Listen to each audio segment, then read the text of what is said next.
I live in two cultures. I live in a European culture and a native culture. And my art is a good marriage for that because I'm half French and half native. But if you look at my artwork, the European side is the ledger book and all the writing, you know, that's European. But then the image on top of that is my native side.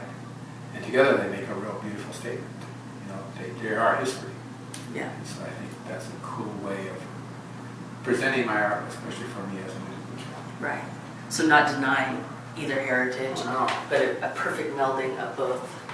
Yeah, and the beauty of each, you know, individually, each can stand alone, but together there is a beauty that can be achieved. Well, these two that I'm working on today, right here, it's going to be brand new, of course, and got them out of one of my old antique ledger books that I have.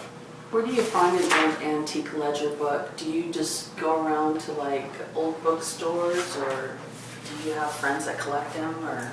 Yeah, kind of like more friends and patrons, I guess, that collect them for me, because I've been doing it for so long, everybody in the world knows that I do ledgers. Right. So I'll go to different shows throughout the country, and the individuals will bring books. And what I do is I barter with them. I do an image on a page of the book for the book. So if you get a book this size, this is the size you get. If you get one this size, you get this size. So. And if you get a real large one, like the one on my book, you just go there, well, then you get big pictures. It works out, you know.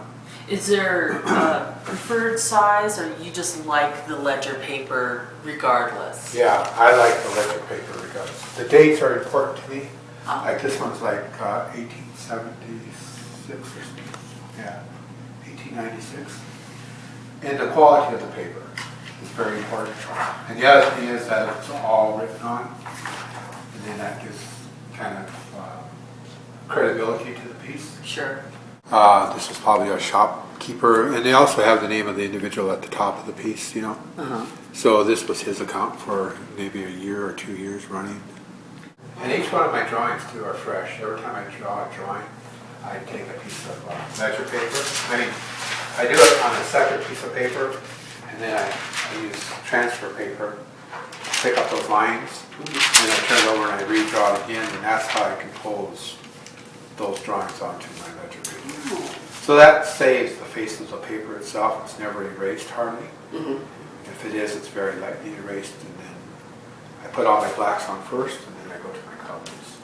And this page right here, it's like dated 1903. You know, it's got a real nice date up here. Wow. And again, the quality of the paper is good. If you hold this up, you can see watermarks in the window, you know, of it. And I love the writing. And again, it's very pliable. It's really a nice paper. And what I was in an art show, and this professor from Penn State came up to me and was visiting me, and I didn't know he was a professor of art.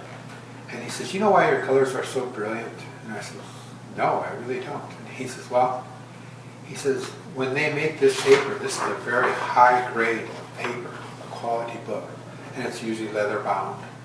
He said, "and they made it to preserve it for a long, long time. So they put strands of silk fiber inside the paper. Silken fiber was inside this paper." He said, "What you're doing is after you get to like your third or fourth layer of Prismacolor, you're burnishing that color into those silken fibers. And those silken fibers in there, that paper is generating that color back at you." Now, paper, I know part of the concern with paper is whether or not it's acid-free. Is there anything that you do to the paper to ensure that it's not going to eat through the image? Well, most of the paper I use today is probably 100 plus years old already. Exactly. And I do have a spray. You just spray it on both sides, and it kind of neutralizes that acid that's in the paper. Right. And then I put my stuff on top of it, which is all acid-free. And then I respray it again with a clear spray, a clear solvent. I respray it again. So I really maintained that paper for another 200-300 years. Exactly. Assuring that that image is going to be true as long as it's taken care of, you know. Obviously, if you're letting the sun shine on your artwork, bye-bye. Yeah, but yeah, with a little bit of care, you know, it'll be around. Because I've seen my pieces, that are 20 years old, ledger pieces that are 20 years old, and they're still as crisp Because people take, they put UV glass on them, Yeah. and they're protected from the sunlight, like you said. Right.